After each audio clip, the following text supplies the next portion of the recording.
Hello, my fellow adventurers! This is Mloentje.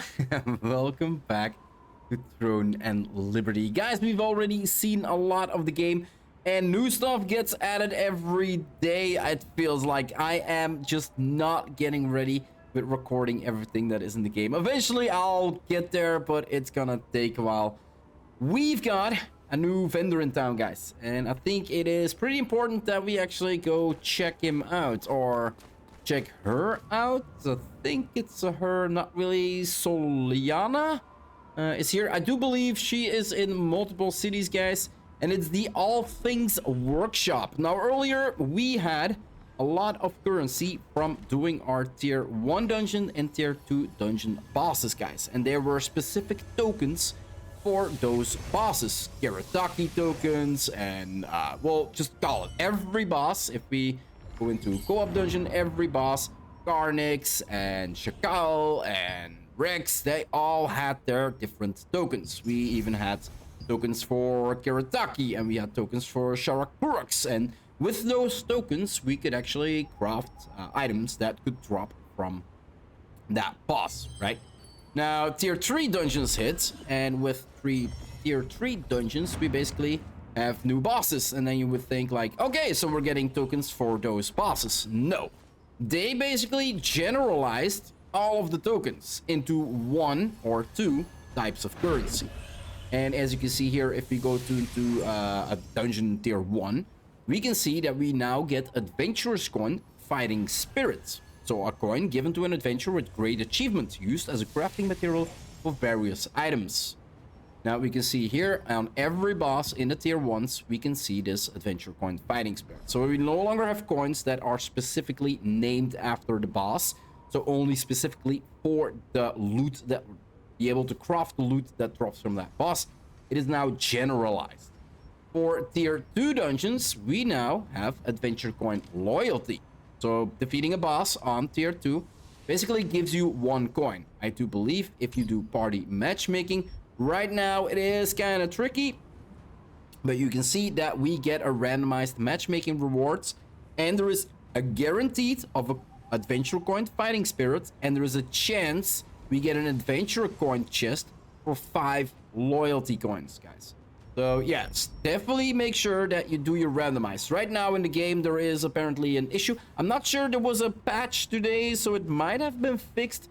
But it was an issue that people that queued up for the random, or any dungeon basically, that you queued up, even if it was specific, you got thrown into different instances. And you basically had to travel to the party lead.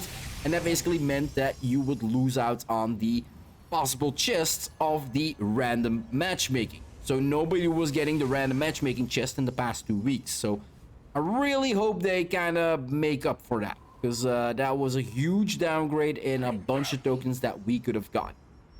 So yeah, a chance for 5 tokens over here from random tier 2s. So right now in the game, I do not feel like anybody, unless you just started new and you need to do them for your campaign, I don't think anybody is running tier 1s anymore.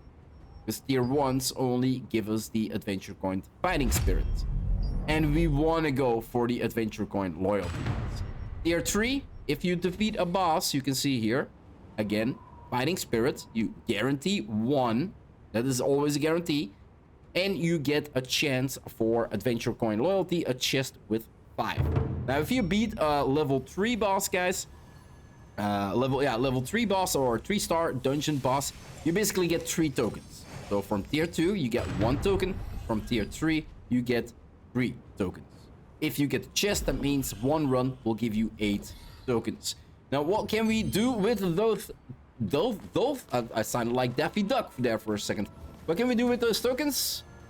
Oh, over here, on the other side, we can come to the All Things Workshop, guys. And here we can see we've got a whole list. We got weapons, armor, accessories, miscellaneous, and even skill books, like the paper that we can craft, and then some gems. Not the books themselves, but the paper that we can craft there. So what can we do? Well, right now in the game with the Adventure Coin Fighting Spirit for 120, we can craft Duke Magna's Fury Warblade, or the Magma Provoking Warblade, or like any Warblade that kind of dropped from tier 1 is in here for the craft. You can see the Great Sword of the Banshee is only 80. precious mana steel, precious magic powder, and the precious polished crystals. So every one of these. We can also see that 2 are grayed out. And these are the tier 2 epics that we can craft. These are probably, for a lot of people, the first epic weapons they will get in the game. And as you can see here, Overture of the Eternal Salvation, me as a healer, this is the best healing wand in the game. Because it basically gives you another heal. Something we are lacking in this game. Amount of healing that can be done. And especially what I would say is single target healing. We have a lot of AoE healing, so if your party is not in range of you, that sucks for them. But we don't really have a lot of single target heals. Now with Invigoration Salvation, you basically, if you use Clay Salvation, which is an AoE heal, or Genesis Rage, which is an AoE buff to give more damage, you also give an additional heal over time to your party members. So there's basically 2 heals in one that we can get with the Swan, right? This is also a wand that I basically crafted, as you can see here, for 200 loyalty coins, precious mistwood, and magic powder and polished crystals. We could actually craft up this bow, and that is the first thing that I did. And my my wand and the bow that I'm gonna use, attack speed by 6% per friendly target within Nature Blessings area, effect duration 6 seconds, range, strength, perception. This is also the bow that is kind of, at this point in the game, best for me for healing, at least. Now, there is always one bow that actually drops from a boss. So with a perk on it, as you can see here, Invigorate and Salvation, right? Shining Moon on the bow. There is also one bow without a perk. And this is also for every weapon. You can see the Broadsword of the Juggernaut, Strength, Stun Chance, Max Health, but no perk. We have the Immortal Titanic Quake Blade. So this one is 160. The Quake Blade is 200, so a little bit more pricey, but it actually has the perk on it. And it is not best for me, but it's definitely one I am gonna craft up for my melee build, guys. Like, after I got the bow, and I'm kind of done here, after I got the bow, there's definitely armor I still want to look into. You can see here, all the tier 1 gears are in here, and then Ascended Guardian is in here as well, but I kind of, I don't have Magic Tread right now, so I cannot craft these. But then Oblivion Wrath Barbute, the tier 2 headpieces for my melee set is in here as well. We got the Void Stalker Mask, the Transcendent Tempest Cowl, the Ardent Herald Scowl, the Crown. This is for my, I do believe this is, the max mana. This is for my cooldown speed build. I do believe, I'm not really sure, I have to look into that. So a lot of the items that can drop, I can already see that there are some items that don't have the perks or the set bonuses, right? But we also have the items that have the set bonuses in here. Critical hit chance, we got the max damage critical hit chance, we got the max health melee evasion. So like I said, for a lot of people, this would mean that every token that you had for tier 2 is gonna get changed into, I do believe every token for tier 2 is gonna get changed in the adventure coin loyalty. And then every token you had for the tier 1 gets changed into the regular first tier weapon, the adventure coin. This is also why I have like 2,107, and there's gonna be people with like 10,000 of these. Now, what a lot of people are doing is basically looking at like what perks do I need on my weapons, what traits do I want to upgrade, and a lot of people are crafting Rex Chimera, because Rex Chimera can or did craft them like a week ago or 2 weeks ago when the game when tier 2 just hit, because Rex Chimera can have attack speed on its weapon, and a lot of people want more attack speed on their weapons. So they basically were like, if you looked at chat, the entire chat was full of people crafting up Chimera crossbows, basically using up all of their adventure coins, because what else are you gonna use it for than for a weapon that you might get the trait ranged attack speed, and then place the attack speed. Try to, if you played with your blessings correctly and you implemented your tier 1 into your tier 2 weapon and you got a lot of blessings, that means that with 4 Rex Chimeras, you basically could unlock all traits on your weapon, right? Just using those blessings. So that is what a lot of people did, guys. And it is definitely useful to take a look into these weapons, guys. Like, there is a lot of weapons in here. with a lot of good stats on it. There are some trashies in here as well. I feel like I am gonna go for the Spear of the Unhinged Horror for my Spear sword build, because I kind of working on a Stun Fear build, and the Spear of the Unhinged Horror is perfect for me. Strength, I want that. Critical hit chance, want that. Fear chance, guys, 100 in total. Like, it is not upgraded right now, but it's gonna be 100 in total. And then the perk, upon defeating an enemy with a spear, a 25 chance to inflict fear upon 2 other enemies within an 8-meter radius for 5 seconds. A 5-second fear is freakishly annoying, given that there is also an AoE fear in the spear as well, giving you multiple fears. Like, I'm gonna have more CC in my build than I had before just from this spear. So yeah, I'm definitely gonna craft this one up. We got to run Sewer's Murderous Glee here, Skull Severing Spear as well. We got weapon materials here as well. Precious Mistwood that we can craft. Basically upgraded. We got Growth Stones that we can craft. Materials. Support Runes that we can craft in here as well. Rare Weapon Growth Stones. Some lithographs. Greater Nebula Stone. So definitely something we need to look into as well. Because, well, we basically now have a complete new island to farm at, guys. And yeah, that is going to be something on another episode. But as you can see, with a Nebula Essence and a Nebula Stone, we can basically make a Greater Nebula Stone. And with those, we can buy a bunch of goodies. But I'm going to keep that for the episode when I talk about the new island. We got swords in here, of course. Bulwark of the Invulnerability. Chain Hook additionally attacks 3 enemies around the targets. Cannot be stacked with Control Rake or stacked with Wrath Attack Specialization. And then, like I said, we've got, well, these are the ones that I'm mostly crafting. It's the upgrade stones right now. But yeah, bunch of goodies. We've got a bunch of armors in here, guys. The cloaks are a bunch in here. Let's see if they're Grieving Vengeance. That is going to be Stun Resist, Collision Resist. So that is definitely something that I would be crafting up as well. The tier 1s are in here as well. The tier 2s are in here.